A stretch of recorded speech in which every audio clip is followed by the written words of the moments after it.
Bismillahirrahmanirrahim. Assalamualaikum warahmatullahi wabarakatuh. Innal hamdalillah nahmaduhu wa nasta'inuhu wa nastaghfiruh wa na'udzu billahi min shururi anfusina wa sayyiati a'malina. Man yahdihillahu fala mudilla lahu wa man yudlil fala hadiya lahu.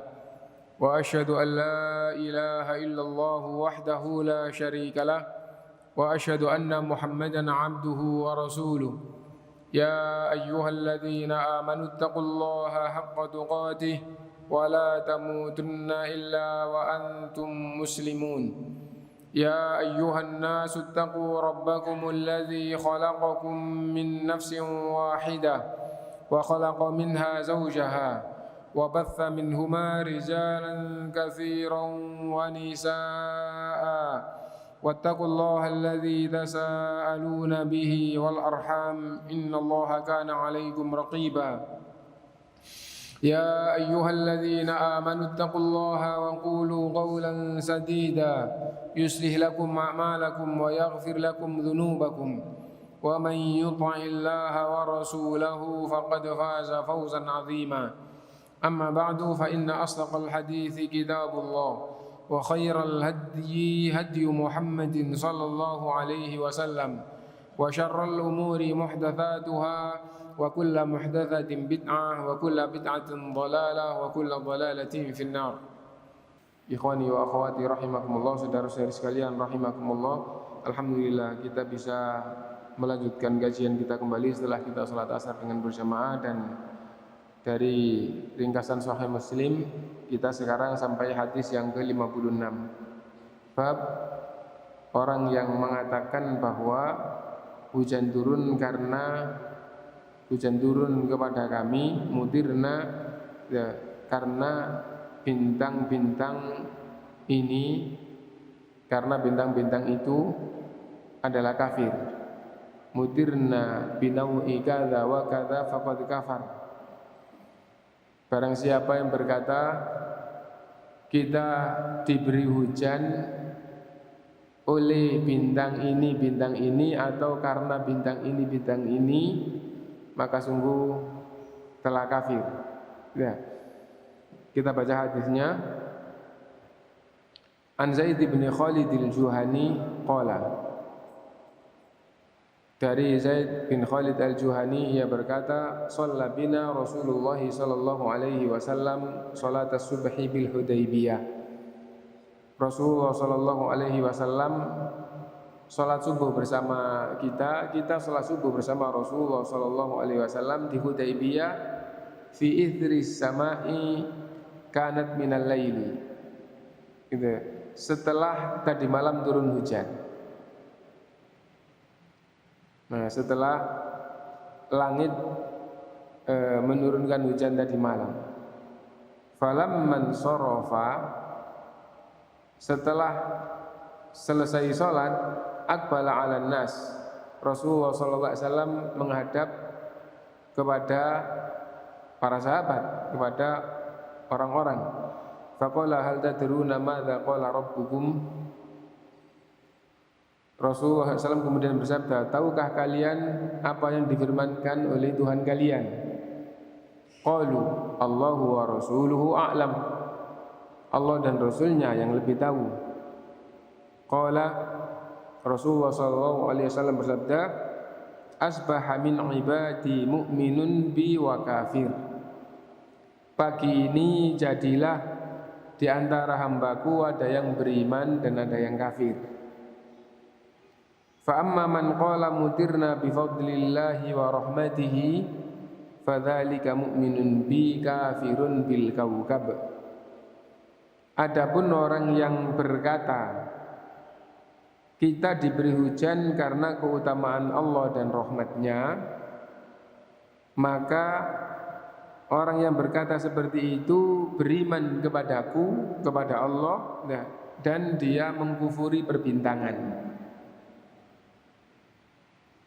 Mengkufuri perbintangan, mengkufuri orang-orang yang berkepercayaan perbintangan, mengingkari. Ya. Wa amma man qala mutirna binaui kadza wa kadza adapun orang yang berkata kita diberi hujan oleh bintang ini atau karena bintang ini. Fadzalika kafirun bi mu'minun bil kaukab. Maka orang yang seperti itu kufur kepadaku dan beriman dengan perbintangan.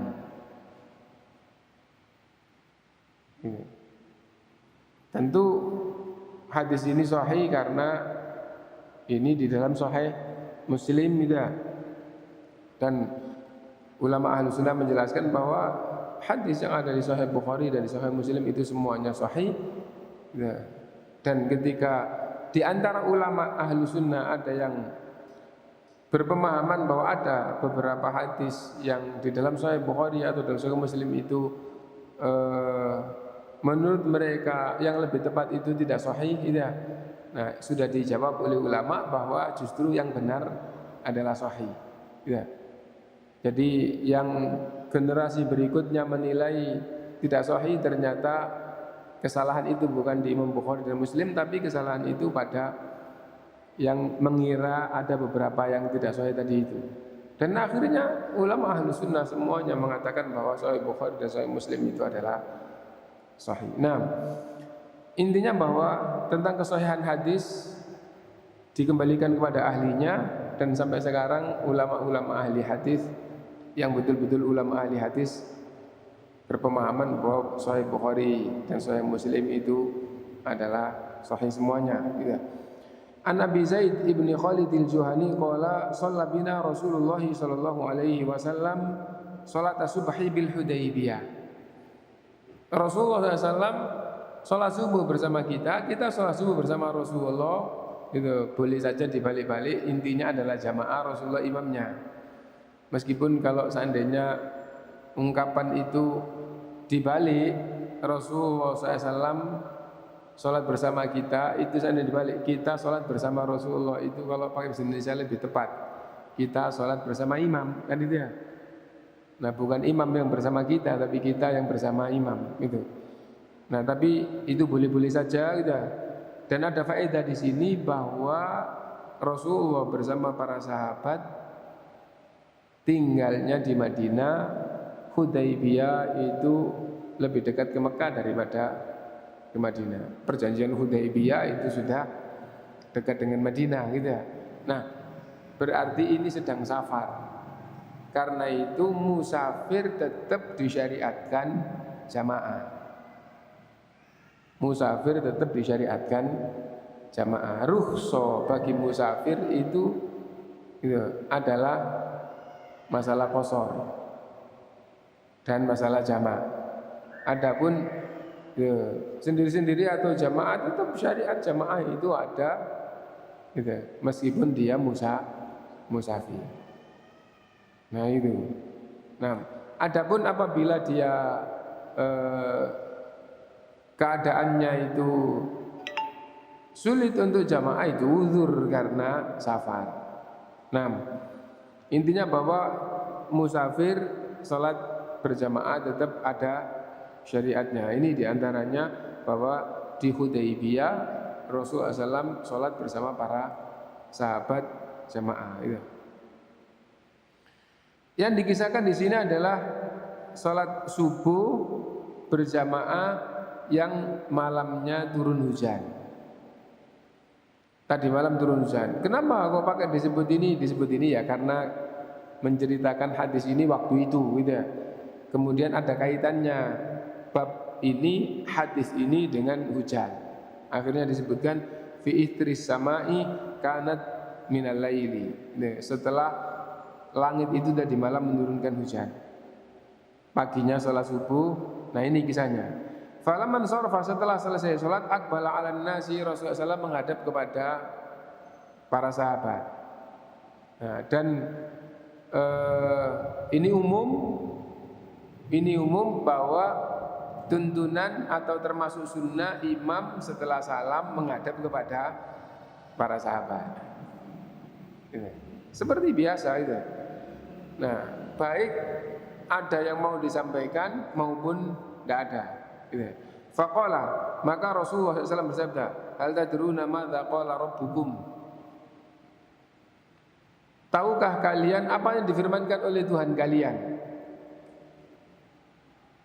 Jawabannya itu para sahabat jelas tidak tahu, manusia tidak tahu. Kenapa? Karena Allah itu ghaib. Allah itu ghaib. Gitu. Dan kalau Allah itu ghaib, maka makhluk tidak tahu.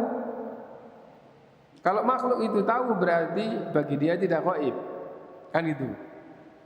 Nah ini yang pertama, gitu.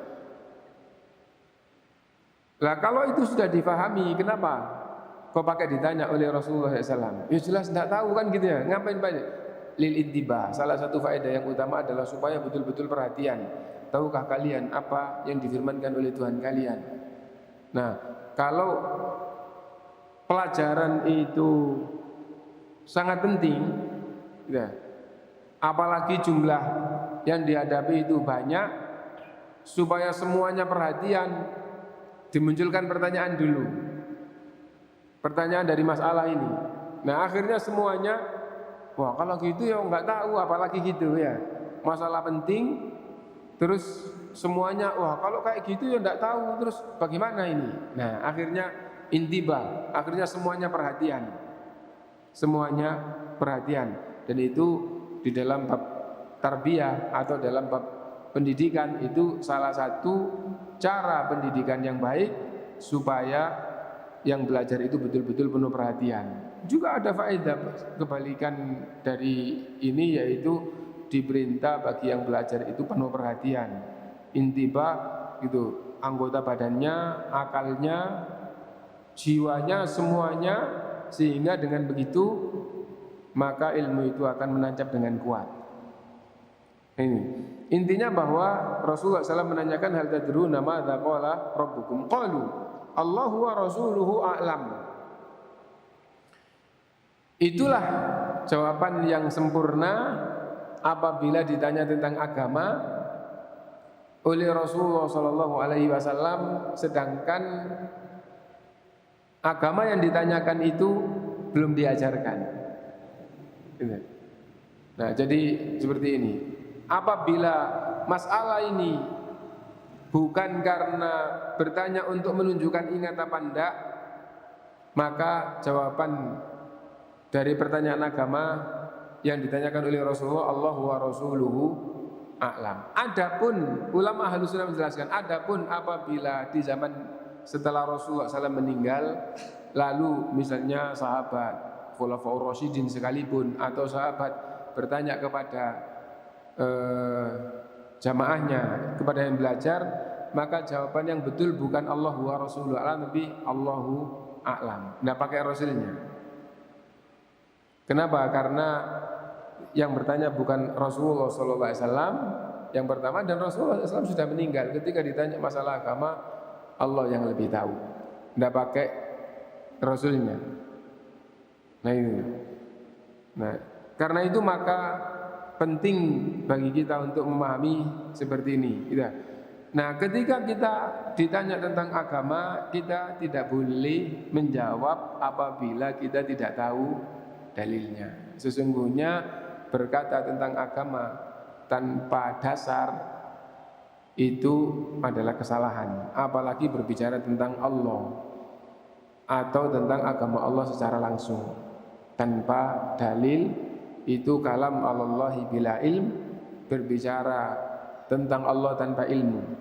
Tidak boleh berbicara agama Allah tanpa ilmu, itu tidak boleh. Ya. Karena itu di sini petunjuknya Allahu wa rasuluhu a'lam. Nah, sekarang kalau masalah itu ghaib, Rasul pun tidak tahu, Allah SWT, karena Allah berfirman gitu. Qul la ya'lamu man fis samawati wal ardhil ghaiba illallah. Walau kuntu a'lamul ghaiba lastakthartu minal khairi wa ma massani yasu. Katakanlah wahai Muhammad SAW, siapapun di langit, siapapun di bumi, tidak ada yang mengetahui yang ghaib kecuali Allah. Kalau ghaib di hadapannya, maka tidak tahu siapapun, malaikat, Ya, tentang Allah, tentang hari kiamat. Ya, itu ada dalilnya bahwa malaikat juga tidak tahu. Nah, itu. Tidak ada yang mengetahui yang gaib di langit maupun di bumi kecuali Allah. Lalu kelanjutan ayat tentang Rasulullah, walau kuntu a'lamul ghaiba lastakthartu minal khairi wa ma massani yasu. Seandainya aku tahu yang gaib, pasti aku akan memperbanyak hal-hal yang baik dunia akhirat dan aku tidak akan kesentuh yang jelek. Seandainya Rasulullah SAW tahu yang termasuk yang akan datang itu adalah gaib, Rasulullah tidak tahu. Adapun beberapa hal yang gaib yang diketahui oleh Rasulullah atau yang diberitakan oleh Rasulullah, itu bukan karena Rasulullah tahu, tapi diberitahu oleh Allah beberapa hal yang gaib. Difirmankan oleh Allah di dalam Al-Quran, di antara Rasulnya ada yang Allah beritahu beberapa hal yang gaib. Dan yang diketahui oleh Rasul A tidak berarti sama dengan yang diberitahukan oleh Allah tentang yang gaib kepada Rasul yang lainnya. Nah itu. Nah, tapi karena pertanyaan para sahabat, tahukah kalian apa yang difirmankan oleh Allah? Maka difahami bahwa Rasulullah SAW telah diberitahu.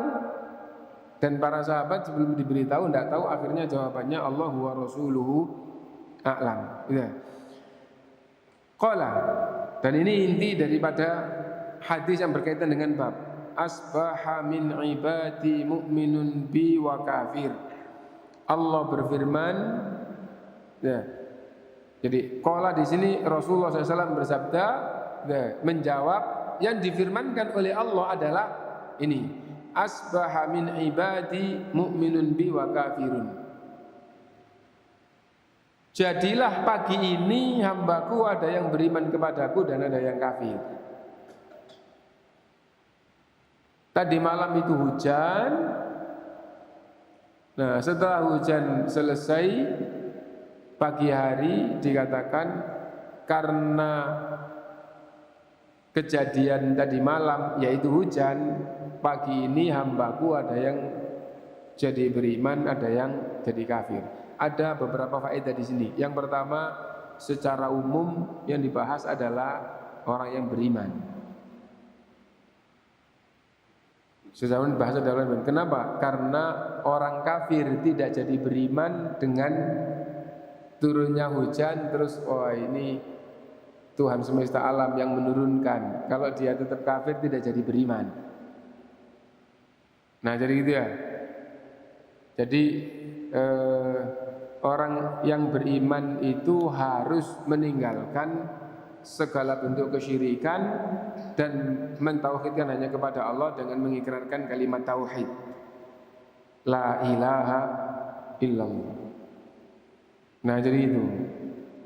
Nah, karena itu pembahasannya di sini, kalau sebabnya adalah karena hujan tadi malam, ya, ada yang jadi beriman, ada yang jadi kafir, itu secara global pembahasannya adalah orang yang beriman.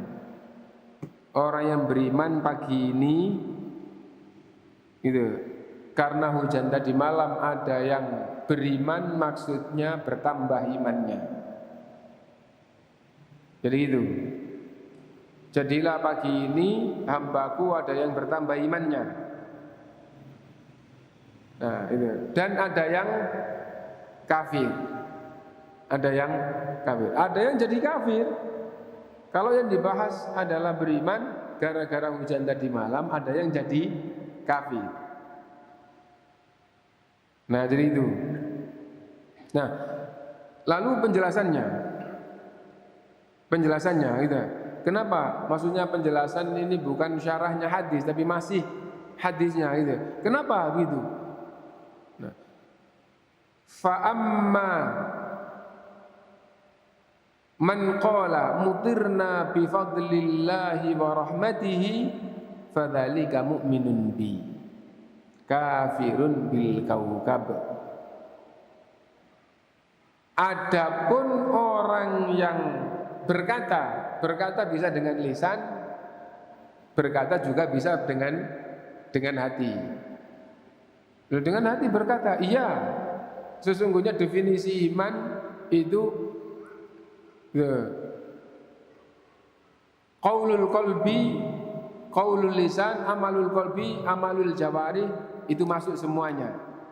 Itu masuk semuanya. Nah itu. Ibadah juga kayak gitu. Ibadah bisa ibadah lisan berupa ucapan lisan, ucapan hati, dan bisa amalan anggota badan dan amalan hati. Nah karena itu fa'aman qala, adapun orang yang berkata, baik berkata dengan hatinya maupun berkata dengan lisannya. Dan berkata dengan lisan sudah pasti dalam bab seperti ini itu juga dengan hatinya. Meskipun hanya dengan hati, apalagi hati dengan lisan, dua-duanya. Fa'amma man qala mutirna bi fadlillahi wa rahmati, kita diberi hujan karena rahmat Allah, karena keutamaan Allah. Kenapa kita diberi hujan? Kenapa kita dihujani? Karena keutamaan Allah, karena rahmat Allah lah kita diberi hujan. Itu. Fadzalika mu'minun bi kafirun bil kaukabi, maka yang berkata seperti itu dia beriman kepadaku, asalnya sudah beriman, menjadi bertambah imannya. Menjadi bertambah imannya. Kafirun bil kaukabi, dia gitu, mengkufuri perbintangan, mengkufuri bintang ini begini, bintang ini begini, bintang ini itu yang menjadikan begini, atau bintang ini sebab Allah Subhanahu wa taala menjadikan begini, dan seterusnya. Nah ini tentang masalah imannya itu. Yang berkata mudirna bi fadlillahi wa rahmatihi fadzalika mu'minun bi kafirun bil kaukabi, yang berkata seperti itu maka hamba itu beriman kepadaku, maksudnya bertambah imannya karena sejak awal dia sudah beriman. Gitu. Nah, dan kalau dia kafir di luar Islam, tidak menjadi beriman hanya dengan mengatakan mudirna bifadlillah. Ya. Mudirna bifadlillah wa rahmatihi, tapi dia tidak mengikrarkan asyhadu alla ilaha illallah wa asyhadu anna Muhammadar Rasulullah, tidak jadi beriman. Karena itu tadi di awal pembahasannya itu, kalau tidak ada istitsna, tidak ada pengecualian, pembahasannya kepada orang yang beriman. Orang yang beriman ketika turun hujan, lalu hati dan lisannya mengatakan kita diberi hujan karena rahmat Allah dan keutamaan Allah kepada kita, maka berarti dia beriman kepada Allah, bertambah imannya. Bertambah imannya. Dan di dalam bertambah iman, tambah kuat atau tambah jumlahnya. Kan al-imanu yazidu wa yanqus, kan itu ya. Iman itu bertambah dan bertambah jumlahnya atau bertambah kekuatannya. Dua-duanya. Dua-duanya. Gitu. Ada orang yang imannya setengah, terus ketambahan secara global menjadi 3/4 menjadi sempurna. Berarti itu bertambah jumlahnya. Dan ada yang beriman tapi lemah, bertambah kuat. Bertambah kuat. Adapun bertambah kuat lebih umum gitu ya. Bagaimana iman kok bertambah jumlahnya? Allah SWT berfirman di dalam Al-Qur'an, fa idza unzilat suratun faminhum may yaqulu ayyukum zadathu hadhihi imana fa ammal ladzina amanu fazadathum imanan wa hum yastabshirun. Maka apabila diturunkan satu surat lagi, berarti awalnya belum diturunkan, kan Al-Qur'an kan turunnya sedikit-sedikit. Awalnya kan turunnya sedikit-sedikit. Diturunkan satu surat lagi, yang sudah menerima bertambah imannya. Ya, bertambah imannya, bertambah jumlahnya otomatis juga bertambah kuatnya. Asalnya tidak ada keimanan seperti ini, setelah diturunkan menjadi bertambah imannya, bertambah iman seperti ini. Nah, jadi itu. Nah, setelah itu yang sudah menerima ayat itu berkata kepada yang lain, ayyukum zadathu hadhihi imana. Siapa di antara kalian yang imannya bertambah dengan surat ini? Nah, asalnya belum, terus setelah itu tahu lah kalau seandainya bab ini itu bab yang asalnya betul-betul tidak diketahui. Gitu. Diwajibkan puasa Ramadan. Oh, akhirnya beriman, saya beriman. Nah, puasa Ramadan wajib. Dulu sebelum ayat diturunkan tidak ada. Kayak gitu, bertambah jumlahnya. Dan yang bertambah jumlahnya otomatis bertambah juga kekuatannya. Nah, dan apabila sudah ada, kemudian ada sebab-sebab tambahnya iman, tambah kuatnya. Karena kalau jumlahnya sudah, kalau kepercayaan sudah ada, ya berarti bertambah itu bertambah kuatnya. Nah, di sini yang sudah beriman kemudian jiwanya hadir, mutirna bi fadlillahi wa rahmatihi, bertambah kuat imannya. Bertambah kuat imannya. Nah, dan ada faedah apabila turun hujan kita diperintah untuk membaca mutirna bi fadlillahi wa rahmatihi. Dari hadis ini. Itu. Banyak ulama yang menjelaskan seperti itu, termasuk Syekh bin Baz di dalam syarahnya, termasuk tuntunan adalah apabila turun hujan kita mengucapkan mutirna bi fadlillahi wa rahmatihi. Kalau begitu maka iman ini akan bertambah. Dan itu bacaan, tidak bacaan lisan yang kosong dari makna, tapi harus faham. Harus faham. Wah, kita diberi oleh Allah itu rahmat dan keutamaan darinya berupa hujan. Nah, dan ada tuntunan karena nyata dalam Al-Quran ya, dan juga dalam kenyataan tidak semua hujan itu adalah rahmah. Ada yang itu adalah azab, ada yang itu ujian, ada yang berupa musibah gitu. Nah, maka hadis Rasulullah SAW gitu, apabila hujan diperintah membaca Allahumma shayyiban nafi'a, ya Allah jadikanlah hujan ini curahan yang manfaat.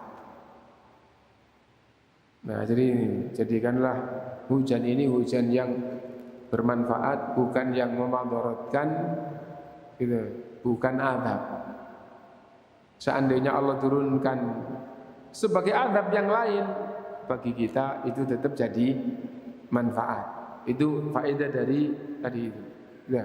Nah, kembali bahwa mutirna bi fadlillahi wa rahmati. Nah, yang kedua yang dari ungkapan penggalan ini bahwa secara umum hujan itu adalah keutamaan Allah dan rahmatnya. Dan ayat yang berkaitan dengan ini jumlahnya sangat banyak ya. Allah yang menurunkan hujan. Dengan hujan itu gitu, Allah SWT menumbuhkan berbagai tumbuh-tumbuhan untuk manusia. Allah yang menurunkan hujan gitu. Nah, dan dari hujan ini gitu, akhirnya manusia mendapatkan nikmat macam-macam gitu. Nah, air itu dari Allah yang Allah turunkan, dan dari air itu Allah jadikan semua hidup. Wa ja'alna minal ma'i kulla syai'in hayy, dan kami jadikan dari air segala sesuatu itu hidup. Kehidupan, dan itu menunjukkan itu adalah keutamaan Allah Subhanahu wa taala, meskipun bisa jadi gitu, dan itu mudah bagi Allah yang secara umum ini adalah nikmat, bisa berubah jadi adab apabila Allah memang menghendaki seperti itu. Nah, intinya bahwa hujan ini adalah rahmah. Karena itu ketika turun hujan jangan sampai kita itu jadi orang yang seperti tidak belajar. Paling tidak dengan seringnya nasihat menasihati, seringnya taklim, ini iman semakin kuat. Oh iya, kita bolak-balik hujan kok enggak merasa di dalam hati bahwa ini keutamaan Allah yang besar. Kita faham atau enggak, sadar atau enggak bahwa ini adalah rahmat Allah, keutamaan Allah. Apalagi kalau kita betul-betul merasakan nikmatnya gitu. Jangan sampai lupa. Kenapa? Karena Allah SWT mensifati manusia itu zalumun kafar atas nikmat dan rahmat Allah SWT. Dan hujan itu rahmat yang sangat besar, tapi manusia itu tidak merasa diberi rahmat. Gitu. La in syakartum la azidannakum wa la in kafartum inna adzabi lasyadid. Kalau kalian bersyukur akan aku tambah nikmat-nikmat yang aku berikan kepadamu. Gitu. Wa la in kafartum, jika kalian kufur di sini kufur nikmat. Lah kufur nikmat itu apa? Kufur nikmat itu diberi nikmat tapi dalam hati tidak merasa diberi. Hujan itu nikmat yang sangat besar tapi di dalam hati tidak merasa mendapat nikmat. Nah, jadi itu adalah makna daripada kufur nikmat, gitu. Dan kalau orang itu tidak merasa mendapat nikmat, apa dia akan bersyukur dengan lisannya? Tidak mungkin ya. Kalau hatinya tidak merasa diberi nikmat, namanya tidak bersyukur dengan hatinya, apa mungkin dengan lisannya? Ya tambah ndak, wong lisan itu adalah dorongan hati atau amalan yang disetir atau digerakkan oleh hatinya. Nah, jadi itu kufur nikmat namanya. Gitu. Nah, karena itu mutirna bifadlillahi wa rahmati. Itu alhamdulillah. Gitu. Mutirna bifadlillahi wa rahmati, atau dengan bahasa kita. Gitu. Kita diberi hujan ini adalah keutamaan Allah dan rahmatnya. Gitu. Nah, berupa apa kita faham atau enggak, sesungguhnya sangat besar rahmat Allah yang Allah berikan. Gitu. Nah, banyak rahmat Allah yang kita gitu tidak bisa menilai seberapa besarnya, tapi kita tidak merasa. Oksigen yang kita hirup ini gitu, nilainya berapa? Coba kalau sudah di rumah sakit harus membayar oksigen tambahan gitu. Nah, itu berapa? Nah, itu adalah rahmat Allah, tapi manusia itu tidak pandai bersyukur. Nah, termasuk hujan. Mutirna bi fadlillahi wa rahmati fadzalika mu'minun bi, maka orang yang begitu jiwanya itu beriman kepadaku, bertambah imannya. Kalau turun hujan, kita harus berusaha bagaimana supaya iman bertambah. Bagaimana caranya? Dengan ingat bahwa hujan ini keutamaan Allah dan rahmatnya. Nah, dan ini juga faedah bahwa bagaimana semua tanda kekuasaan Allah di muka bumi ini itu kita bisa jadikan sebagai sebab tambahnya iman. Al-imanu yazidu wa yanqus. Misal kita jalan naik, Allahu Akbar, karena petunjuknya begitu, bertambah iman. Turun, subhanallah, bertambah iman. Nah itu, hujan jangan sampai hati itu kosong. Nah, nggak ingat di awal, paling tidak bagaimana supaya sering. Kalau tidak selalu sering, ingat segala keadaan untuk bisa menjadi sebab tambahnya iman, yaitu dengan tausiah, dengan amar ma'ruf nahi munkar, dengan taklim. Ya, dan akhirnya kemana-mana iman bertambah. Dan itu nyata. Coba diingat-ingat ya, dulu ketika kita tidak biasa taklim, apa kita keluar rumah berdoa? Iya ndak, alhamdulillah sekarang keluar rumah berdoa. Apa dulu naik kendaraan berdoa? Iya ndak, alhamdulillah sekarang setiap naik kendaraan berdoa. Kalau gini apa? Nah, jadi kayak gitu. Nah, dengan belajar, dengan tausiah, saling nasihat menasihati, dengan amar ma'ruf nahi munkar, dengan majelis taklim, akhirnya segala tanda kekuasaan Allah itu bagi orang iman akan menjadi sebab tambahnya iman. Nah, karena itu penting bermajelis taklim itu. Bermajelis taklim itu sangat penting. Udah.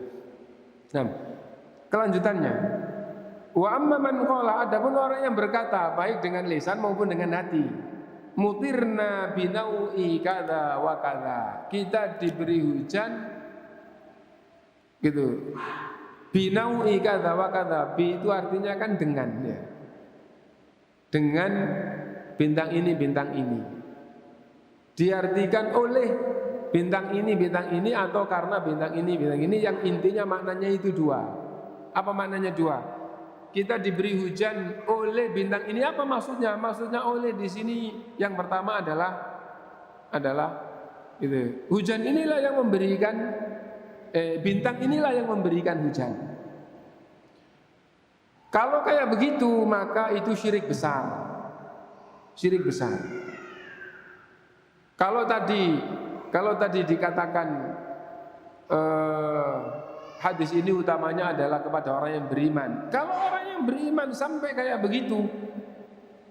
gitu, maka dia telah terjerumus dalam syirik besar yang hukum asal.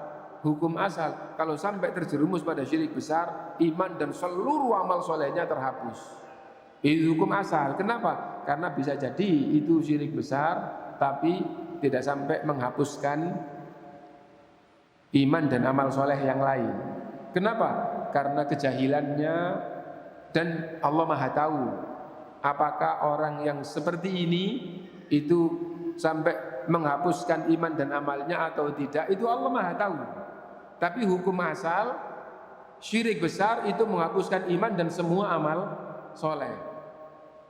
Nah, kenapa kok pakai hukum asal? Karena juga ada hukum yang orang Islam terjerumus kepada syirik besar tidak boleh langsung dikafirkan, tidak boleh langsung disyirikan atau dikatakan Islamnya batal. Nah, harus ditegakkan hujjah. Kalau ternyata baru mulai penegakan hujjah sadar itu di dalam Islam tidak diperintah untuk masuk Islam lagi, hanya diperintah untuk beristighfar dan bertaubat dari kesyirikan yang dia tidak sadar kalau itu syirik besar tadi itu. Nah, berarti tidak diperintah masuk Islam lagi untuk membaca 2 kalimat syahadat, berarti Islamnya tidak batal, gampangnya kan gitu. Nah, karena itu kesimpulannya bahwa apabila orang itu merasa atau orang itu punya pikiran hujan, bintang inilah yang memberi kita hujan, maka itu syirik besar, meskipun keyakinannya itu dengan izin Allah. Hujan ini memberi, bintang-bintang ini yang memberi hujan kita dengan izin Allah, meskipun begitu. Nah, apa ada keyakinan seperti ini di kalangan umat Islam? Jawabannya di Syiah ada. Ya, bahwa Hasan dan Husain meskipun sudah mati bisa memberikan manfaat dan memberikan madharat, ya, dengan izin Allah. Keyakinan mereka seperti itu. Sampai berbicara kepada ulama besar seperti itu. Sampai ditanya langsung, gitu. Hasan Husain yang sudah mati, yanfa' wa yadur, memberi manfaat, memberi madharat. Na'am biidznillah. Jawabannya begitu. Ya, dengan izin Allah. Yang penting kan kalau Allah mengizinkan. Itu pikiran mereka. Nah, sekarang orang yang berkepercayaan berbintangan bisa jadi itu. Loh, kalau Allah memberi izin kan bisa-bisa saja hujan itu kemudian memberikan. Nah, kalau kayak gitu maka itu syirik besar.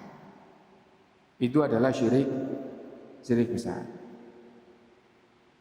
Nah, itu hanya saja tetap kita harus berpemahaman ini ilmu, ini dalil bahwa kepercayaan selain Allah bisa menurunkan hujan, memberi hujan kepada yang lain selain Allah, maka itu adalah syirik besar. Adapun orang yang terjerumus ke dalam kesyirikan, kita katakan musyrik imannya batal apa enggak, itu setelah ditegakkan hujjah.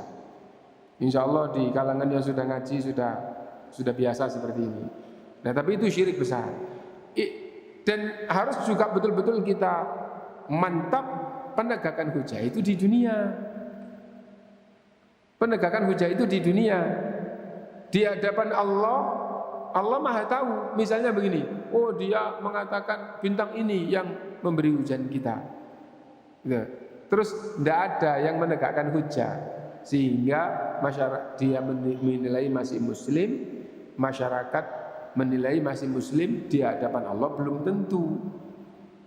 Allah tahu siapa yang sudah kafir, siapa yang belum kafir. Penegakan hujjah untuk tanzilul hukmi alal ashkhas, penegakan hujjah untuk menegakkan hukum ini, menerapkan hukum ini pada individu, itu di dunia, untuk menghukumi dia di dunia. Dia Islam, di hadapan kita harus kita sikapi, kita bermuamalah kepadanya, kita wala dan barok sebagaimana kepada orang Islam yang lain. Nah, dia sudah tidak Islam, maka wala dan barok sebagaimana orang yang beriman dengan orang kafir. Nah, jadi itu hukum di dunia, penegakan hujjah tadi itu. Nah, untuk menghukumi orang yang terjerumus dalam hal-hal yang seperti itu. Kembali, yang kedua, dari faedah orang yang berpemahaman atau berkata kita diberi hujan oleh bintang ini, maksudnya sebab bintang ini kita diberi hujan. Dia hanya sebagai sebab saja. Oh, sebabnya dia muncul, akhirnya kita diberi hujan oleh Allah. Oh, intinya hanya dijadikan sebagai sebab. Maka itu kafir, kufrun ashghar. Allah yang memberi hujan. Kenapa Allah memberi hujan? Karena bintang ini. Karena kita lihat bintang ini, atau karena bintang ini nampak pada kita, atau karena bintang ini tidak terhalang oleh awan, atau karena macam-macam. Yang penting bukan yang memberi hujan, tapi sebab bintang inilah Allah memberi hujan. Kalau begitu, maka tetap hukumnya adalah kafir, kufrun ashghar. Nah, jadi itu. Wa amma man qala mutirna binawi kadza wa kadza fadzalika kafirun bi, maka orang yang seperti itu kafir kepadaku, kufrun ashghar, maksudnya melakukan kekufuran, kufrun ashghar, gitu. Dan dia berkepercayaan kepada perbintangan, kepercayaan kekufuran, tapi tidak sampai membatalkan iman. Kenapa? Karena jiwanya, hatinya tetap Allah yang menurunkan hujan, yang beri kepada kita. Itu hanya sebagai sebab. Dan ini pemahaman ulama Ahlus Sunnah seperti itu. Ya. Dan ini banyak yang menjelaskan semua yang tidak dijadikan oleh Allah sebab, diyakini oleh orang yang beriman itu sebagai sebab, maka itu termasuk kufrun ashghar. Itu satu. Yang kedua, hadis bahkan ayat, dan yang banyak adalah hadis yang mengatakan kafir atau syirik apabila hanya sebagai sebab, maka semuanya adalah kufrun ashghar atau syirkun ashghar. Contoh, jimat tidak, itu termasuk syirik. Nah, syirik besar atau syirik kecil? Apa jawabannya? Tergantung pemahamannya. Apabila jimat ini diyakini, jimat ini yang mendatangkan manfaat atau yang menolak madharat, maka itu kufrun akbar. Apabila diyakini itu, ndak pakai jimat ini hanya usaha, hanya salah satu bentuk usaha sebagai sebab untuk mendapatkan apa yang dia inginkan dari Allah, manfaat yang dia inginkan dari Allah, atau madharat yang dia inginkan terhindar, yang menghindarkan adalah Allah, tapi amalannya adalah dengan jimat. Nah, sebab jimat inilah Allah menghindarkan madharat, sebab jimat inilah Allah mendatangkan manfaat, maka jimat itu menjadi syirik ashghar, syirik kecil. Nah, dan kullu ma lam yaj'alillahu lahu sababan, semua masalah, semua bab, segala sesuatu yang tidak Allah jadikan sebagai sebab, ternyata oleh hamba itu diyakini sebagai sebab Allah memberikan atau Allah menjadikan begini-begini, maka itu semuanya masuk dalam syirik ashghar. Nah, itu. Nah, karena itu mudirna binaui kada wa kada, gitu. Orang yang berkata kita diberi hujan ini karena ini, maka itu bisa syirik besar, bisa syirik kecil. Nah, lalu faedah berikutnya yang disebutkan di dalam hadis ini kan nau, itu bintang. Bagaimana kalau bukan bintang? Wah, kita diberi hujan oleh wali ini. Setelah kita beristighosa kepada wali, kita diberi hujan oleh wali, maka itu syirik besar. Gitu. Itu syirik besar. Gitu. Nah, setelah kita beristighosa kepada wali, gitu, akhirnya Allah menurunkan hujan. Nah, berkaitan dengan hujannya, syirik kecil. Istighosanya kepada wali itu apa? Dilihat istighosanya kepada wali maksudnya apa? Istighosa langsung berdoa langsung kepada wali, bukan sekedar sebagai tawassul gitu, tapi mintanya kepadanya, berdoa. Itu juga syirik besar, bukan dari hujan yang diturunkan oleh Allah tadi, tapi gitu. Misalnya begini, karena kita ziarah ke kuburan wali atau ke kuburan orang tua, akhirnya kita diberi hujan oleh Allah. Itu syirik. Coba diperhatikan, gitu. Gitu. Wah, ini kemarau panjang.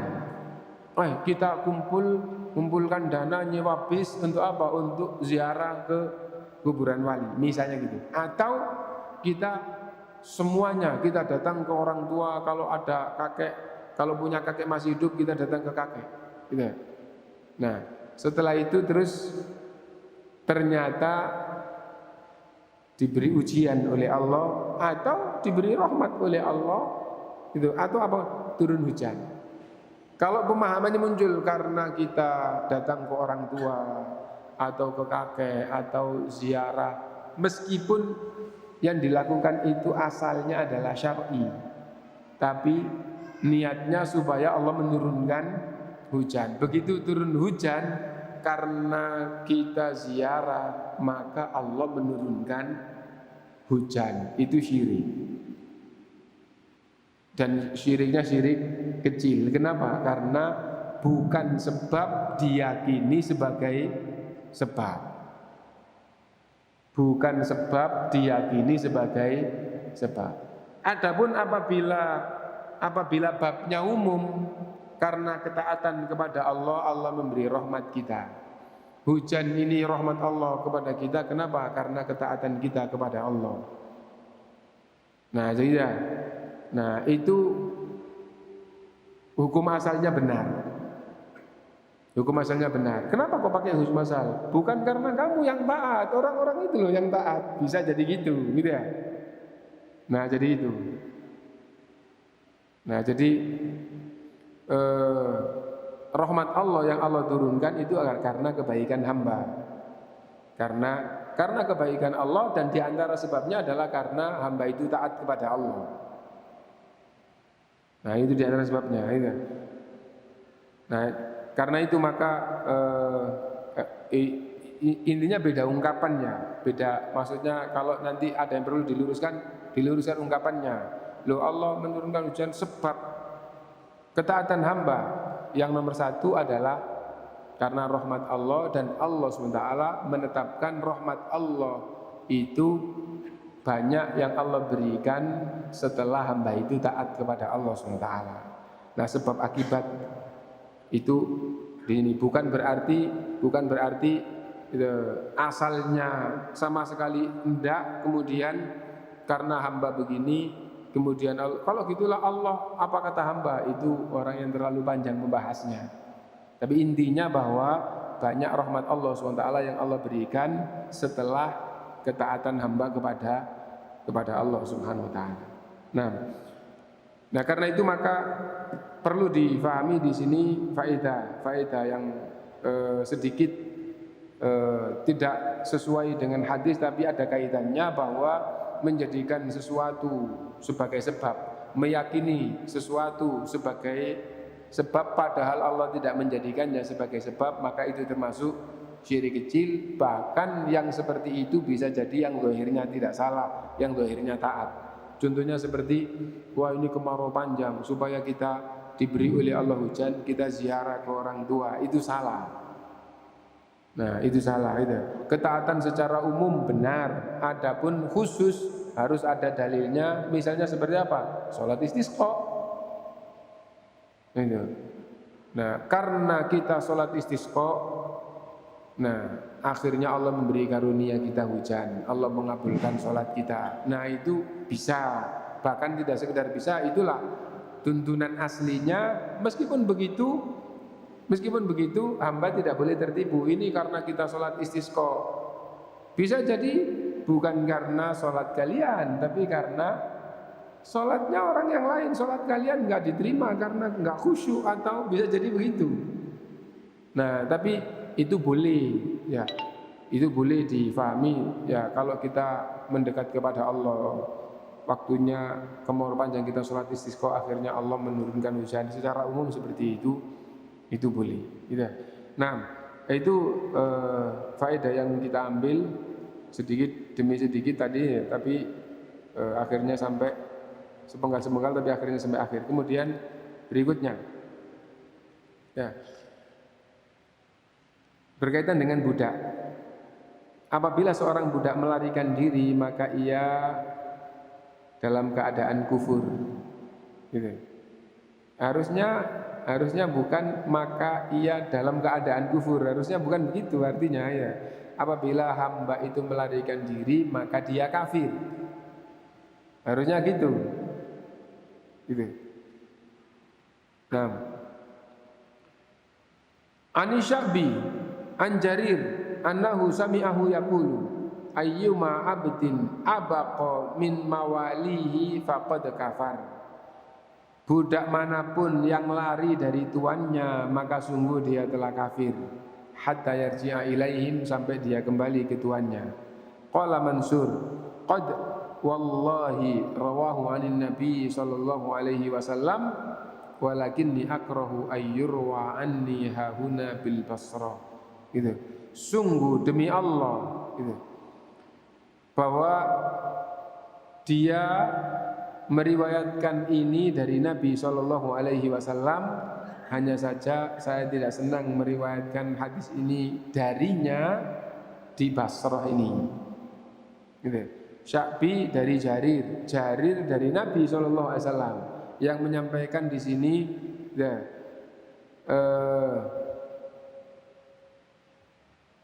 yang menyampaikan di sini adalah Imam Asy-Sya'bi, ya, mendengar dari Jarir, ya.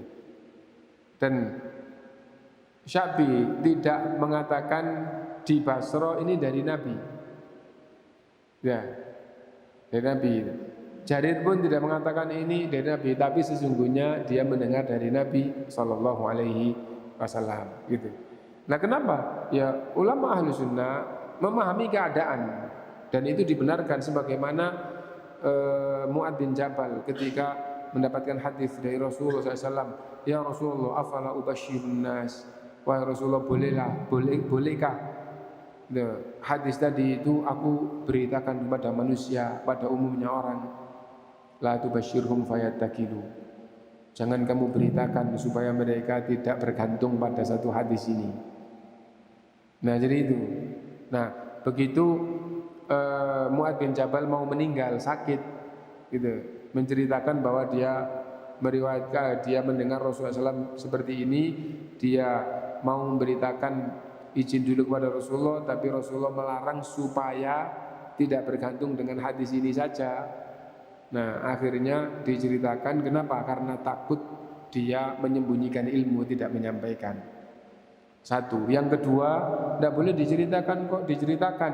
Tidak boleh diceritakan itu difahami supaya orang-orang tidak bergantung dengan dalil ini. Lah kalau dalil-dalil semuanya sudah sempurna diajarkan, terus satu ini juga diajarkan, tidak mungkin hanya berpegang dengan dalil ini. Tapi kalau tahunya sedikit terus ada hadis, wah kalau begini jadi ahli surga. Man qala la ilaha illallah khalisan min qalbihi dakhala al-jannah. Siapa yang membaca la ilaha illallah ikhlas hatinya masuk surga. Terus dia ilmunya sedikit, sholat belum bisa, gitu, puasa belum ngerti. Terus hadis ini diberitakan yang penting man qala la ilaha illallah. Terus akhirnya pergi Yang penting Rasulullah bersabda, man qala la ilaha illallah khalid.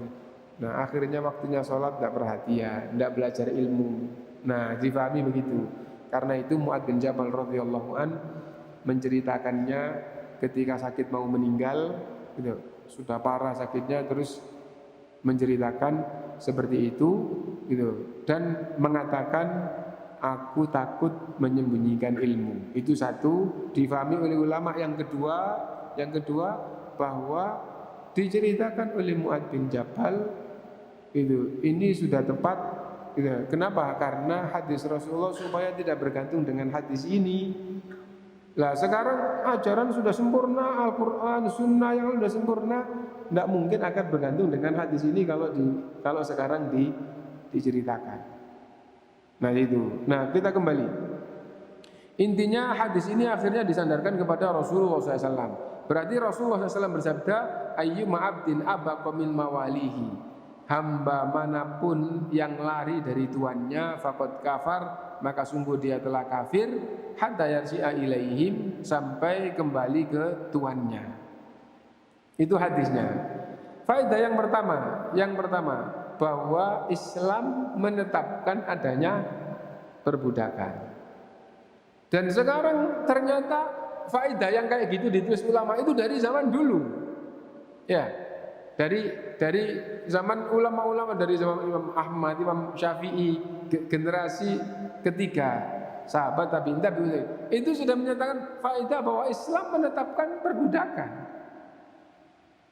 Maksudnya menetapkan di sini bukan berarti memunculkan. Apa maksudnya? Itu budak diterima statusnya sebagai budak. Loh, berarti Islam lah menghidupkan perbudakan, itu salah. Justru yang menghapus perbudakan di muka bumi itu hanya Islam. Hanya Islam. Munculnya perbudakan itu secara umum dari luar Islam. Dan Islamlah yang menghabiskan perbudakan di muka bumi. Kalau umat Islam itu dikuasai oleh orang-orang kafir, umat Islam itu akan dijadikan budak. Nah, dan prinsip Syiah kalau sudah menguasai ahlu sunnah itu akan jadikan budak. Nah, jadi kayak gitu. Nah, adapun tentang perbudakan, Islam menyatakan bahwa perbudakan itu ada, gitu. Adapun sekarang ada apa enggak, Islam tidak membahas sekarang ada apa enggak. Yang penting kalau memang ada budak, ada tuan yang punya budak, maka itu ditetapkan di dalam Islam bahwa Anda sebagai tuan, ini sebagai budak. Nah itu yang pertama. Dan hadis Rasulullah SAW nanti di akhir zaman itu akan ada budak. Salah satu tanda akhir zaman, antalidal amatu rabbataha, apabila budak itu telah melahirkan tuannya. Apabila budak itu telah melahirkan tuannya. Salah satu penjelasan budak itu melahirkan tuannya, ada beberapa penjelasan ulama. Dan yang paling cocok buat saya untuk taklim, budak melahirkan tuannya itu adalah apabila tuan punya budak perempuan. Tuan punya budak perempuan. Gitu. Budaknya digauli. Di dalam Islam pun boleh. Apalagi yang tuan ini bukan Islam. Tuan bukan Islam tidak punya aturan zina atau tidak zina. Gitu. Seandainya masih punya aturan, tetap di luar Islam pun tuan akan atau dibolehkan, dibenarkan, tidak dilarang oleh siapapun menggauli budaknya. Di dalam Islam budak boleh digauli oleh tuannya. Apabila tuannya itu laki-laki, budaknya perempuan. Nah, kalau budak ini hamil, melahirkan, anak itu bukan anak budak tapi anak tuan. Nah, jadi kalau tuan menggauli budaknya itu hamil, maka anak itu bukan anak budak tapi anak tuan. Kenapa? Karena dalam Islam ini bukan zina. Kalau bukan zina itu anak bapaknya. Adapun anak zina itu anak ibunya. Auladuz zina lil firash. Anak zina itu anak tempat tidurnya, maksudnya ibunya. Dibahasakan dengan tempat tidur. Ya. Nah, itu anak zina. Nah, anaknya budak itu bukan anak ibu tapi anak bapaknya. Nah, kalau bapaknya meninggal, yang jadi ahli waris budak atau anaknya? Anaknya. Dan di dalam Islam tidak dibedakan ibunya siapa. Ya. Jadi misalnya fulan punya istri 4. Terus fulan ini meninggal, maka anak-anaknya laki-laki yang meninggal meskipun ibunya beda-beda, semua itu anaknya jadi ahli waris yang sama. Yang diwarisi kan hartanya bapak yang meninggal. Ini juga anaknya, ini juga anaknya, ini juga anaknya meskipun ibunya beda. Meskipun ibunya merdeka, meskipun ibunya kafir, meskipun ibunya kayak apapun, sesungguhnya dia kaitannya dengan bapaknya meninggal, anaknya jadi ahli waris. Nah, salah satu yang diwarisi adalah budak. Yang diwarisi oleh ahli waris dari tuannya apa? Semua apa yang jadi miliknya. Salah satu miliknya adalah budak tadi itu.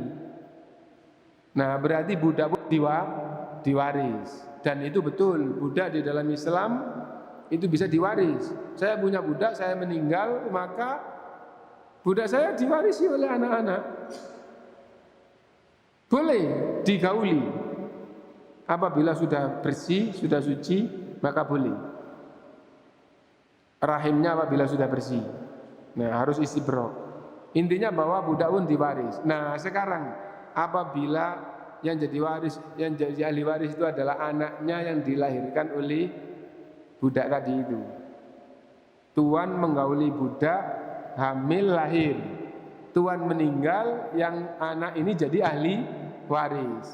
Salah satu warisan yang dia dapatkan adalah ibu yang melahirkannya. Kan gitu ya? Jangankan orang Islam, orang kafir pun apabila fitrahnya masih ada, ibunya akan dibebaskan. Ibu sekarang sudah bebas, sudah tidak jadi budak. Akan begitu, apalagi orang Islam. Tidak mungkin orang Islam akan menjadikan ibunya sebagai budak. Pasti dimerdekakan. Nah, jadi itu.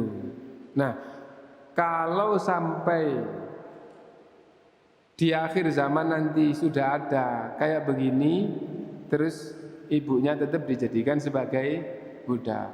Saya pengganti bapak yang meninggal, harta bapak sekarang jadi milik saya, budaknya bapak jadi budak saya. Itu betul apa enggak? Hukum asal betul. Ternyata di antara budak itu ada perempuan itu yang melahirkan dia. Meskipun Anda yang melahirkan saya, Anda adalah budak, saya adalah tuan. Nah, budak telah melahirkan tuannya. Itu yang paling sreg buat saya untuk taklim ya. Salah satu makna bahwa budak telah melahirkan tuannya. Karena penjelasan ulama budak melahirkan tuannya itu banyak. Ada beberapa penjelasan gitu. Nah, kalau gini kan teksnya sangat jelas gitu.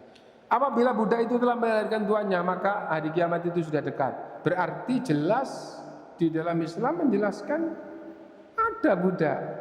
Nanti sampai di akhir zaman ada budak. Adapun di masa sekarang masih ada atau habis, bisa saja masih ada di muka bumi, bisa juga sekarang ini habis, tapi nanti muncul lagi. Itu yang pertama. Apabila yang kedua, orang Islam boleh punya budak. Orang Islam boleh punya budak. Kenapa? Karena ini hukum adalah hukum yang ada kaitannya dengan Islam. Orang Islam boleh punya budak. Bagaimana orang Islam itu punya budak? Gitu. Misal ada budak, tuannya itu adalah orang kafir. Orang Islam Anda tidak mau memerdekakan, belilah budak itu. Itu awal dari kebaikan. Kenapa? Karena budak ini awalnya tuannya kafir, sekarang tuannya menjadi muslim. Itu awal kebaikan. Nah, karena itu kalau seandainya di negara tertentu ada budak terus dijual, maka kalau ada orang Islam membelinya, meskipun dijadikan sebagai budaknya, itu adalah awal dari kebaikan. Nah, jadi orang Islam boleh punya budak. Yang ketiga, budak itu meskipun dia gampangannya itu hamba tuannya, dia tetap harus menghamba kepada Allah yang nomor satu. Dia budak pun wajib beragama Islam. Kalau tidak Islam berarti kafir. Nah, dan kewajiban-kewajiban Islam itu berjalan, hanya saja banyak hal yang kewajiban orang merdeka beda dengan kewajiban budak. Contoh, jamaah tidak wajib bagi budak. Ya, tidak wajib bagi budak. Nah itu, kepingin jamaah, izin dulu pada tuannya. Tuannya boleh, boleh. Nah, enggak pakai kepingin, saya budak kok, ya enggak jamaah. Nah, maka tidak kena kewajiban jamaah. Nah itu diantara perbedaan hukum di dalam beragama. Zakat jelas tidak ada. Kenapa? Karena tidak punya harta. Harta tuannya, hartanya dia itu sesungguhnya harta tuannya. Nah gitu. Intinya bahwa budak tetap harus beriman beragama Islam. Nah kemudian apabila budak itu sampai lari dari tuannya, faqad kafara hatta yarji'a ilaihi, maka sungguh budak itu telah kafir sampai budak itu kembali kepada tuannya. Kafir di sini kafir apa? Secara umum adalah kafir kufrun asghar. Nah, apa maksudnya? Dosa besar bagi budak di hadapan Allah kalau sampai lari dari tuannya. Nah, kalau kepingin merdeka terus bagaimana? Sentuhlah hati orang-orang yang beriman supaya membeli itu. Nah, orang kaya, orang apa, merdekakan saya akan jadi orang yang mengabdikan diri saya ke masjid. Nah, atau saya akan, nah apa aja itu, jadi berusaha itu boleh-boleh saja. Nah itu, merdekakan saya akan semangat bekerja sambil taat kepada Allah dan saya cicil sampai selesai. Nah misalnya itu boleh-boleh saja, tidak boleh lari dari tuannya. Itu kaitannya dengan bab Islam, iman, karena ini kan masih dalam rangkaian bab besar Kitabul Iman, kan itu. Kata-kata iman itu di dalam Quran, di dalam hadis Rasulullah itu bisa bermakna iman. Gitu. Iman bisa bermakna iman, artinya dia tidak kafir, dan bisa berkaitan dengan ajaran Islam, itu termasuk iman. Ibadah itu termasuk iman. Kafir juga kayak gitu. Kafir itu secara umum lafaz kafir maknanya bisa kafir karena apa? Karena dia tidak beriman, tidak beragama Islam. Itu juga kafir. Bisa termasuk ini amalan kekafiran atau pembahasan tentang kekafiran. Nah, budak lari dari tuannya itu adalah kekafiran. Budak yang lari dari tuannya itu kafir. Kafir kufrun asghar. Kekafiran, tapi kekafiran bagian. Kalau orang itu terjerumus tidak sampai menjadi kafir. Nah jadi itu. Nah dan bahkan amalan-amalan kemaksiatan dosa besar itu banyak yang diungkapkan itu termasuk kekufuran. Tapi kekufuran yang tidak sampai membatalkan iman. Nah ini penting untuk difahami. Kenapa? Karena kalau tidak memahami seperti pemahaman ulama ahli sunnah, akhirnya nanti gampang sebentar-sebentar orang itu dihukumi kafir padahal itu kufrun asghar. Nah itu. Nah coba satu contoh perbedaan ulama ahlu sunnah dan yang mengikuti dakwah ulama ahlu sunnah dengan yang bukan ahlu sunnah di medan sangat berseberangan gitu, karena pemahaman dalil gitu. Contoh di kalangan ulama ahlu sunnah, di kalangan dakwah sunnah ada sering dibahas pembatal-pembatal Islam kan gitu ya.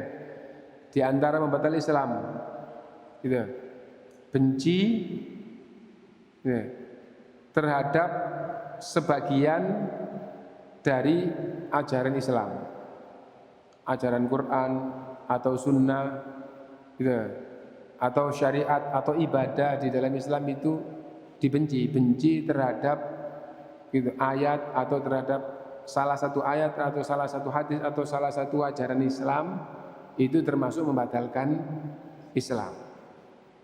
Dzalika bi annahum karihu ma anzalallahu fa ahbata a'malahum. Yang demikian itu karena mereka benci terhadap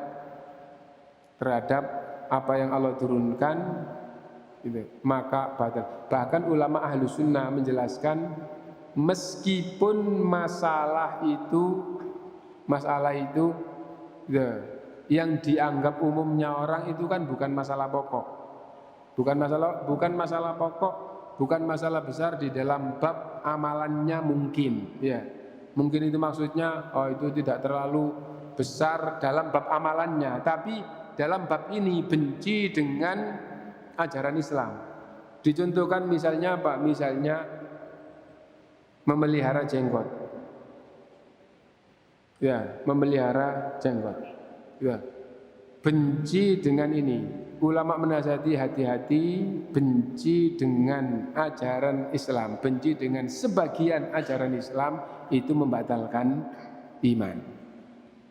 Nah padahal orang yang melakukan itu, orang yang mencukur jenggot itu, apakah itu masuk di dalam bab dosa-dosa besar?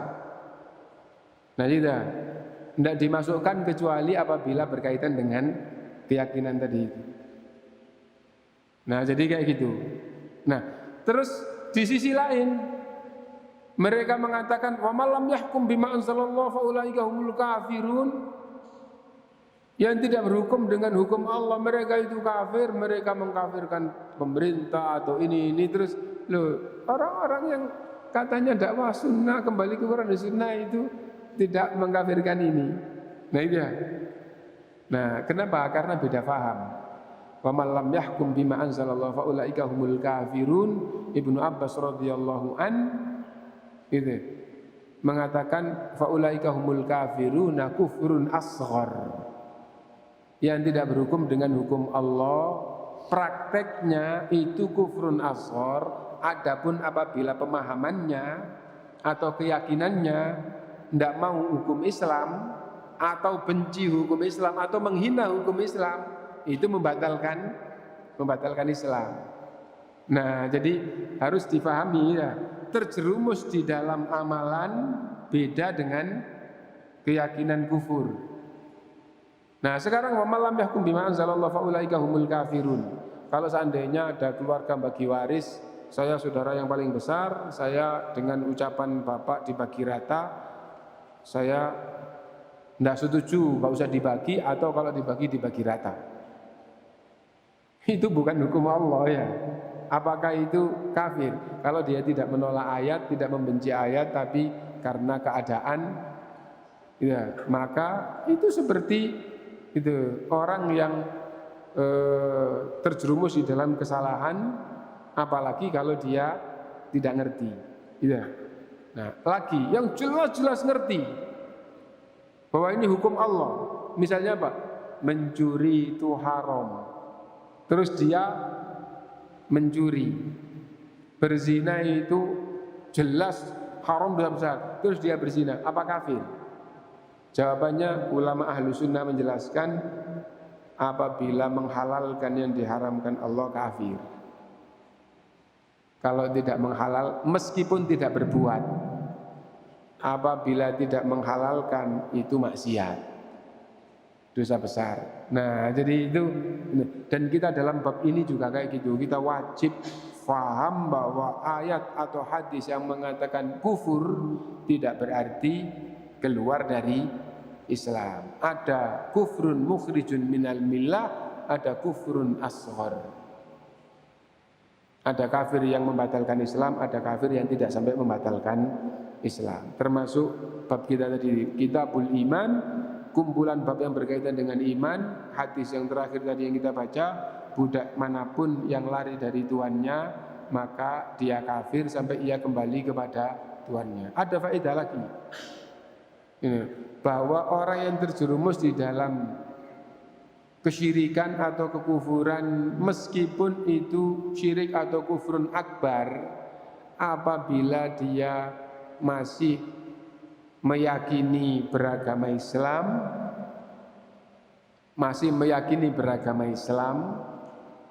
dan dia tidak maunya itu tidak keluar dari Islam, maka kufrun akbar atau syirkun akbar yang dia terjerumus, cara bertaubatnya bukan mengikrarkan 2 kalimat syahadat lagi, tapi cara taubatnya adalah bertaubat dari dosa itu. Bertaubat dari dosa itu. Misalnya begini, dia melakukan kesyirikan, syirik besar. Nah, saya Islam. Ini, saya Islam. Nah, kok melakukan itu syirik besar? Nah, apabila dia bertaubat, taubatnya bukan mengucapkan 2 kalimat syahadat, tapi taubatnya adalah bertaubat kepada Allah dari kesyirikan itu. Nah, ini tadi juga kayak gitu. Itu budak manapun yang lari dari tuannya, maka dia kafir sampai dia kembali kepada tuannya. Nah, ya taubatnya ya bertaubat kepada Allah, dan dia harus kembali lari kembali kepada tuannya. Mungkin itu yang kita baca. Kalau ada yang mau ditanyakan, monggo dipersilahkan.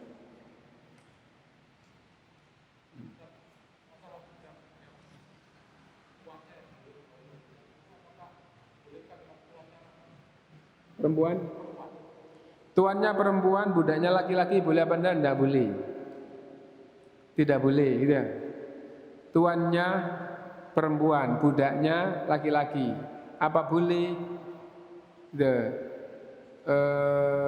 Tuan menggauli budaknya, tidak bisa. Yang pertama, kalau dibalik tidak boleh. Budak menggauli tuannya tidak boleh. Intinya tidak boleh. Nah, terus pengaruh hukum yang lain juga banyak. Anak itu kalau bukan anak zina, anak bapaknya. Nah, kalau bapaknya itu budak, nanti kalau gitulah jadi budak, kan anak bapaknya. Yang dimiliki oleh budak adalah milik tuannya. Nah, oh itu milik saya, anaknya juga. Loh, jadi kayak gitu. Intinya bahwa tidak boleh. Tuan laki-laki boleh menggauli budak perempuan. Nah, adapun tuannya perempuan punya budak laki-laki boleh, tapi tidak boleh berhubungan badan. Nah itu. Lah kalau dia tidak punya suami, meskipun tuannya tidak punya suami. Lah kalau tidak punya suami terus maunya cari suami yang merdeka, nggak dapat, ya boleh menikah dengan budak. Wanita boleh apabila terpaksa. Hukum asal, ulama berbeda pendapat tentang hukum asal, tapi kebanyakan tidak boleh wanita menikah dengan budak laki-laki, wanita merdeka dengan budak laki-laki. Nah, seandainya mengikuti yang boleh, karena Allah SWT berfirman gitu, wala tankihul musyrikina hatta yu'minu wala abdum mu'minun khairum min musyriki walau a'jabakum, gitu. Dan kamu jangan menikah dengan laki-laki musyrik sampai laki-laki musyrik itu beriman. Sungguh budak laki-laki itu lebih baik dibandingkan dengan laki-laki yang musyrik meskipun menakjubkan. Loh kan mengisyaratkan wanita merdeka boleh menikah dengan budak laki-laki. Nah, tapi berdasarkan dengan hadis dan penjelasan ulama, hukum asal tidak dibenarkan. Gitu. Nah,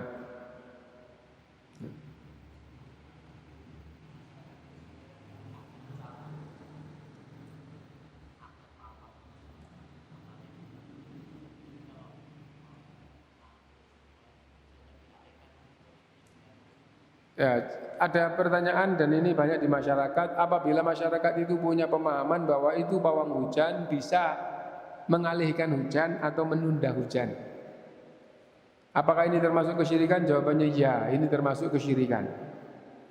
Termasuk kesyirikan. Gitu. Syirik kecil atau syirik besar? Pembahasannya adalah syirik besar yang terjerumus kepada syirik besar. Adapun apabila ada kaitannya dengan ilmu pengetahuan, maka babnya bukan pawang hujan, tapi ini ilmu pengetahuan.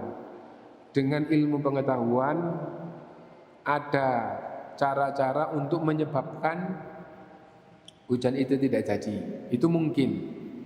Itu mungkin. Bagaimana itu? Misalnya dengan menimbulkan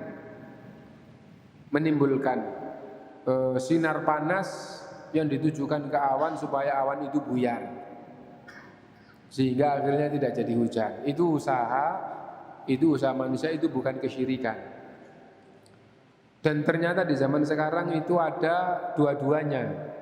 Ada usaha supaya tidak terjadi hujan dan ilmu pengetahuan seperti itu, dan ada usaha supaya terjadi hujan dengan usaha-usaha seperti itu. Itu adalah salah satu bentuk usaha, itu bukan kesyirikan, itu ilmu pengetahuan. Itu ilmu pengetahuan. Nah, nanti tetap wajib berkeyakinan yang menurunkan atau yang tidak menurunkan itu adalah Allah Subhanahu wa ta'ala. Manusia hanya berusaha. Allah lah yang menentukan. Seperti menanam, tumbuh apa enggak?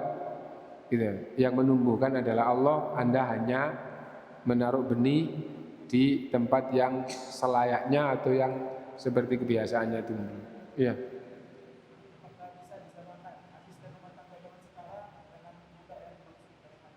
Apakah bisa disamakan asisten rumah tangga sekarang, pembantu rumah tangga sekarang dengan budak? Jawabannya enggak. Itu bukan budak. Budak itu tidak digaji. Budak itu tidak dibatasi pekerjaannya. Budak itu tidak dibatasi pekerjaannya, maksudnya bentuk pekerjaannya tidak dibatasi. Ya. Nah, dan tidak digaji, dan budak itu di atas kendali tuannya, dan milik budak adalah milik tuannya, dan budak boleh dijual, gitu. Nah, ini semuanya tidak sama, gitu. Lah Pak, saya kerja di sini setahun, gitu, dan saya sudah melemah atau saya sudah sering merasa capek, saya berhenti dari kerja di sini. Oh iya, silakan. Budak masa bisa kayak gitu? Nah, bisa. Karena itu pembantu itu orang merdeka, bukan budak. Nah, ada lagi yang lain?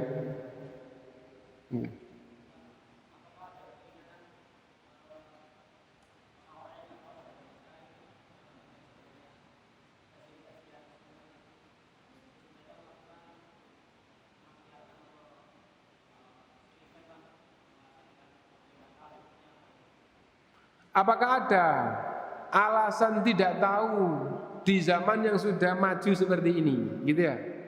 Al-udhru bil jahli. Apakah ada gitu alasan yang tidak tahu? Pemahaman yang paling bagus alasan tidak tahu itu di hadapan manusia di dunia, gitu ya? Nah, dan pemahaman yang paling bagus tidak boleh mengkafirkan orang, gitu. sebelum ditegakkan hujjah. Nah iya, dengan itu maka insya Allah sudah terwakili, ya, sudah terwakili. Nah sekarang begini, misalnya di salah satu daerah sebagai contoh, misalnya di Irian itu masih ada masyarakat di tengah hutan yang berpakaian aja tidak ngerti, misalnya gitu ya. Nah, apakah mereka dikatakan kafir? Kan dakwah belum masuk. Jawabannya apa? Jawabannya apa? Semua yang tidak beragama Islam hukumnya adalah kafir. Lah kalau gitulah di neraka selama-lamanya. Itu urusan Allah. Itu urusan Allah. Hukum yang kita bicarakan ini di dunia. Adapun hukum global, orang kafir di neraka selama-lamanya. Itu hukum secara global. Bagaimana dengan ayat Allah, "Wa ma kunna mu'adzibina hatta nab'atha rasula." Kami tidak mengadab orang sebelum kami mengutus rasul, maksudnya sampai kepada mereka. Nah, Allah Maha tahu risalah ini sudah sampai atau belum. Allah Maha tahu. Nah, yang penting yang bukan Islam adalah kafir. Satu. Yang kedua, sebaliknya itu di tengah kota itu terus mengatakan bahwa kayak begini itu syirik, itu nggak ngerti gitu. Apa mungkin? Jawabannya mungkin saja. Jangankan yang kayak begitu gitu. Jangankan yang kayak begitu, yang orang Islam, tokoh Islam banyak melakukan gitu. Contoh yang paling drastis adalah Tuhan batu benar tidak boleh dikafirkan sebelum ditegakkan hujjah. Maksudnya bukan Tuhan batu benar, maksudnya adalah berpemahaman semua agama benar. Berpemahaman semua agama benar. Iya, kan masyarakat banyak toh ya. Ya, semua agama benar, semua agama mengajarkan kebaikan. Saya mendengar langsung, semua aja agama mengajarkan kebaikan. Mana sekarang yang Anda tahu agama mengajarkan kejelekan? Nah itu ya. Loh, Bapak itu jangan begitu bicaranya gitu. Kalau ada yang mengatakan bahwa loh, ternyata agama itu mengajarkan kejelekan, bagaimana? Ngikut apa enggak? Iya, saya akan percaya kalau betul-betul nyata. Oh iya, tak tunjukkan agama itu mengajarkan bahwa Tuhannya adalah batu, waktu beribadah menyembah batu. Kalau Bapak membenarkan agama itu berarti membenarkan Tuhan batu, membenarkan menyembah batu. Agama yang satunya bertuhankan api, menyembah api. Kalau Bapak membenarkan Tuhan api, Bapak membenarkan menyembah api, maka Bapak kafir.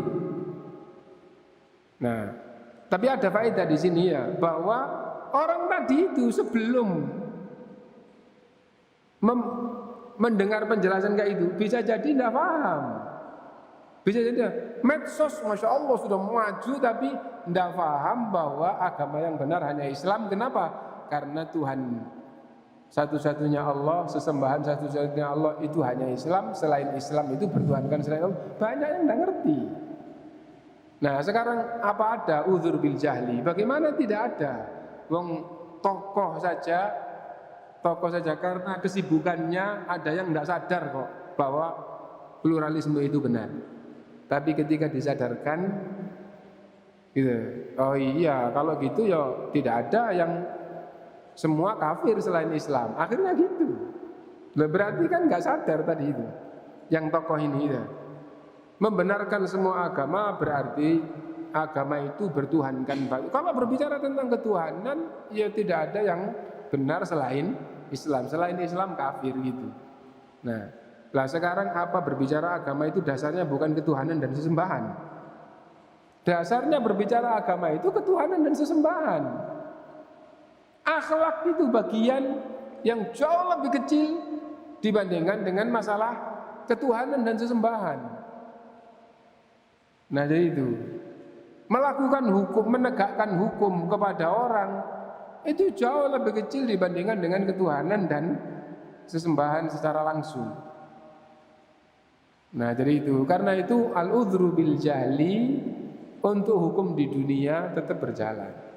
Adapun di akhirat atau di hadapan Allah, Allah maha tahu. Nah, jadi itu. Nah, wallahu a'lam, mungkin itu dulu yang itu. Ada faedah yang sangat penting dari al-udhru dan itu manfaatnya kita belajar. Ya. Kenapa? Karena akhirnya banyak orang yang tersadarkan dari yang lupa atau yang karena sibuk tertutupi atau yang betul-betul asalnya tidak tahu menjadi tahu itu dengan bermajelis taklim. Dengan bermajelis taklim. Nah, wallahu a'lam. Subhanakallahumma wa bihamdika asyhadu an la ilaha illa anta astaghfiruka wa atubu ilaik. Alhamdulillahirabbil alamin. Assalamualaikum warahmatullahi wabarakatuh.